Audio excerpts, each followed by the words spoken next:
Good afternoon, I'm Jovi Francisco. This is One News Now.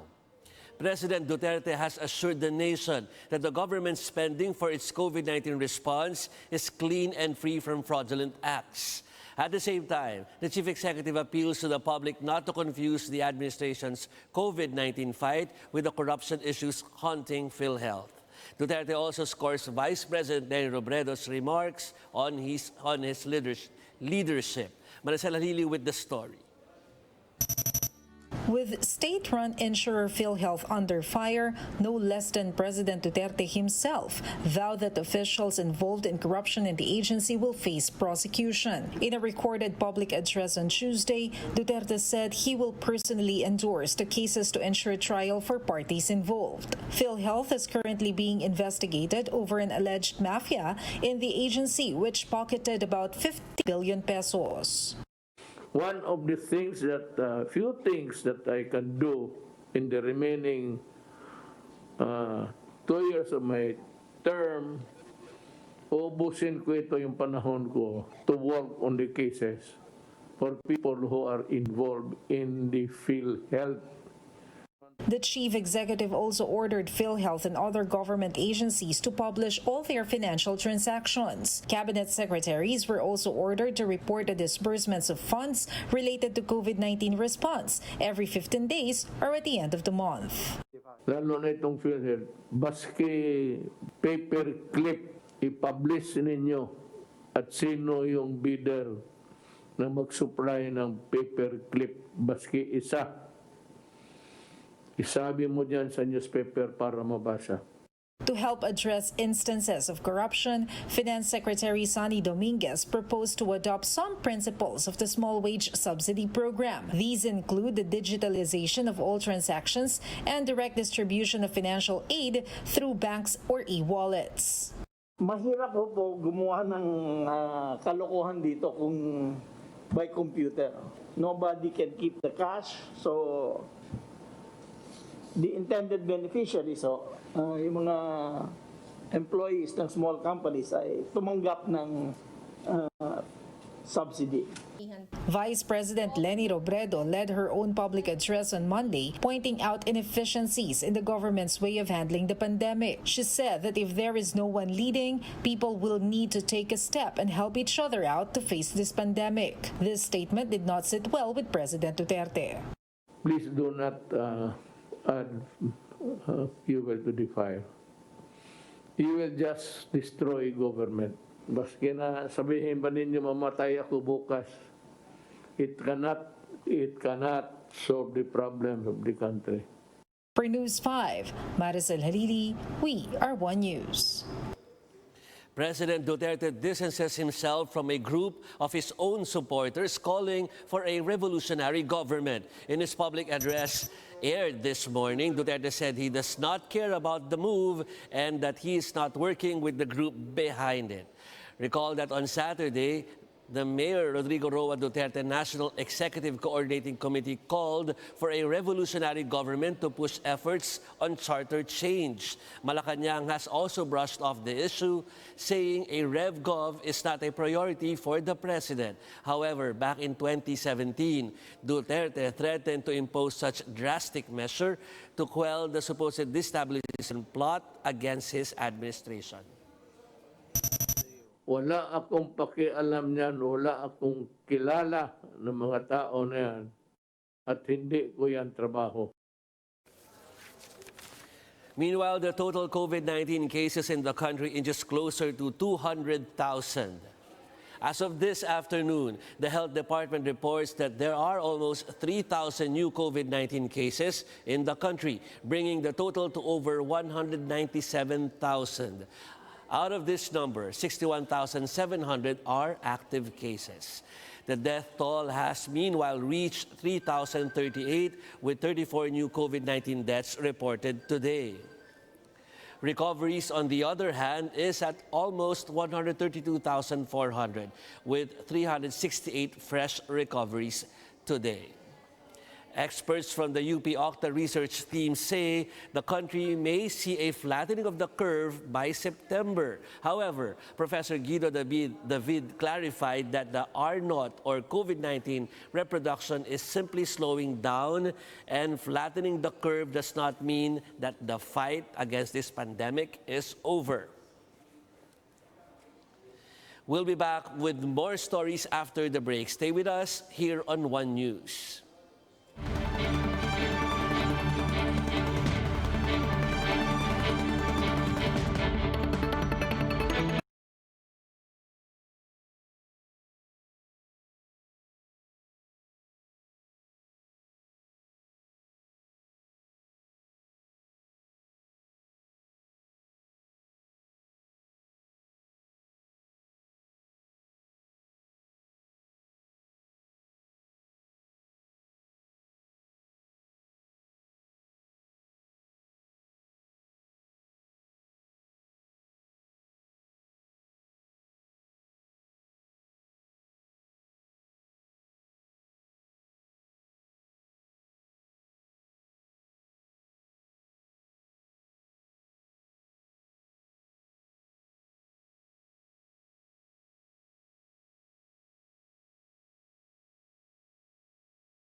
This is One News Now.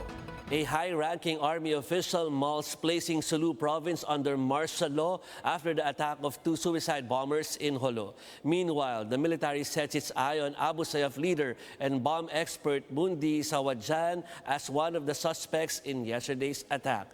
Ryan Ang tells us more. Philippine Army Chief Lieutenant General Cirilito Sobejana is recommending to place the entire Sulu province under martial law following the twin roadside blast in Jolo on Monday. According to Sobejana, enforcing martial law will help bring normalcy to the area after 14 victims died following the attack of 2 suicide bombers in Barangay Walled City. His recommendation for martial law in Sulu will have to go through the military's chain of command and be endorsed by Defense Secretary Delfino Lorenzana before submitting it to President Duterte. Meanwhile, the Western Mindanao Command is now on a manhunt for Abu Sayyaf leader and bomb expert Mundi Sawadjaan, the same person behind the Jolo Cathedral and Indanan bombings. West Mincom Chief Major General Corleto Binluan said it was Sawadjaan's group that was under the monitoring of 4 AFP intelligence officers that were killed by local police in Sulu last June. For its part, the National Capital Region Police Office is ramping up its security measures in public places following Monday's twin blast. NCRPO Chief Debol Sinas ordered his district directors to tighten security around airports, seaports, train stations, malls, and other places of convergence. After the bombing incident, we already alerted our different district on the bombing incident and to monitor sa lugar kung meron bang galing ng sa hulog pumunta dito sa atin. We have also directed our intel community and our chief intel to coordinate with their counterparts in case may mga galing sa Mindanao pumasok dito. Tightened security is also enforced in President Duterte's hometown, Davao City. Aside from the regular checkpoints, they also conduct random checkpoints and inspections. In Kalinan checkpoint, police ask motorists their origin and destination. Davao City Police Chief said even if there is no alarming threat monitored, they should not be complacent. Naglagay kami ng random checkpoint. Nagsimula ito kagabi, so makaka-experience tayo ng mga inspection thoroughly at siyempre magkakaroon ng konting traffic. House Deputy Speaker and Basilan Lone Representative Mujib Hataman notes that the twin blast in Jolo Sulu on Monday that has killed 14 individuals will put the anti-terrorism law to the test. Hataman hopes to see the measures work without any abuse or misuse, amid critics' concern on indiscriminate arrest and violation of human rights. For News 5, Ryan Ang, We Are One News. Current PhilHealth officials pointed their fingers at a former legal chief, Edgar Asuncion, as the one behind supposed illegal settlements within the agency. Asuncion, though, did not show up in today's House hearing, leading lawmakers to believe he may be guilty. To give us more updates on this, we have with us Ria Fernandez. Ria. Jovi, during the House hearing, Civil Service Commissioner Lizada disclosed that their chairperson told them to keep mum on administrative cases filed against PhilHealth officials. Meanwhile, lawmakers learned that PhilHealth lost over 200 million pesos due to settlements with some facilities who actually owe the agency payments in the first place. During the inquiry of the House Committee on Public Accounts, it was revealed that in 2011, PhilHealth demanded the Cardinal Santos Medical Center to pay 240 million pesos. This after their joint auditing discovered that the hospital overcharged its claims from the state insurer. Cardinal Santos only credited 3,000 pesos to its patients who were PhilHealth members, but it passed all the remaining balance in expenses to PhilHealth. What puzzled Deputy Speaker Dante Marcoleta is the fact that PhilHealth is still the one who paid the hospital in the end. According to the lawmaker, PhilHealth agreed to pay Cardinal Santos 70 million pesos following their arbitration in a Pasig court. The agency ended up losing a total of 170 million pesos. PhilHealth even sought the legal opinion of the Office of the Government Corporate Counsel for this. Paano po ninyo i-account to the last centavo yung 170 million na pinayagan niyong mawala sa pondo ng PhilHealth? Ito po yung tanong eh. Kunwari dumaan kayo sa korte para sabihin niyo, oh, malinis ito kasi galing kami sa korte. Kunwari kumuha kayo ng opinion ng OGCC o para ngayon panindigan na, oh, kinoverap tayo ng OGCC. Legal tayo eh. Paano po maliligal? Before this, lawmakers also learned about the 114 million pesos contributions of Accenture which were never received by PhilHealth but was encoded otherwise in the agency's IT system. Despite this, PhilHealth still agreed to a settlement. When NBI investigated this, authorities found that the money was diverted to multiple accounts in a bank in Batangas. Would you know, attorney, to whom the money was deposited in Metrobank? Do you know the account name? Your Honor, because of the prohibition under the bank secrecy law, I am not authorized to disclose in this session the names and account numbers of what we discovered.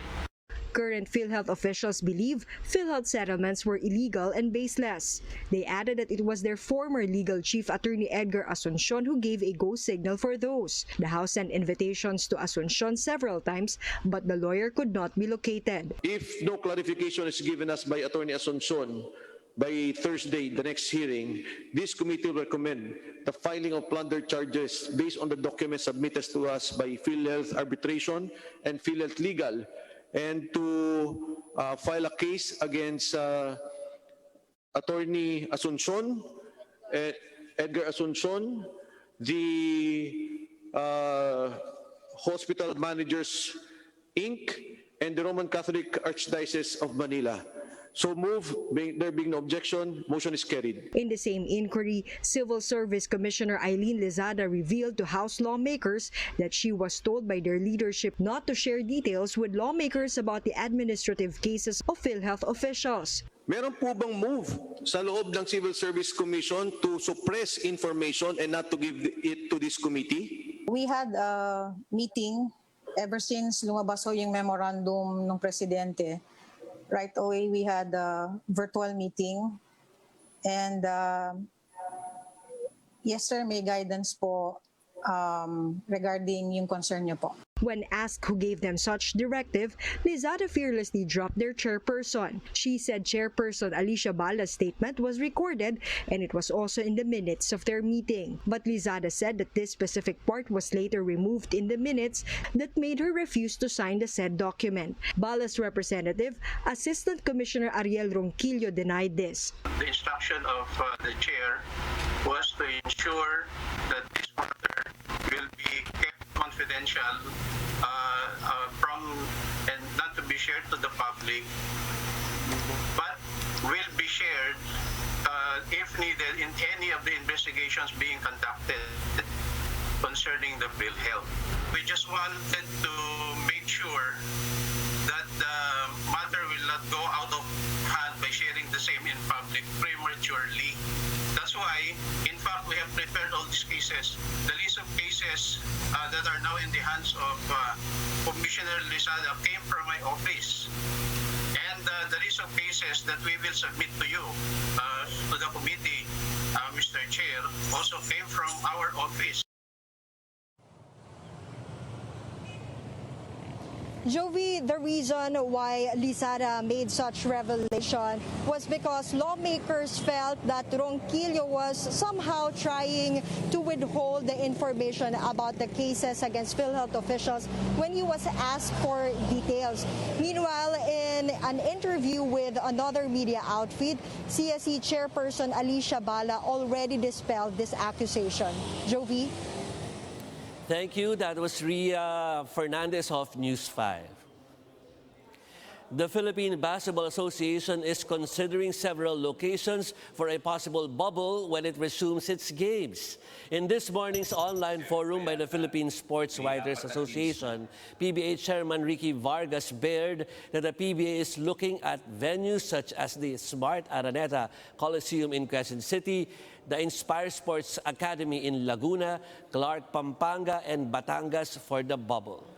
Commissioner Willie Marshall, who sent Deputy Commissioner Eric Castro to scout options, is set to present his group's findings to the PBA board on Thursday.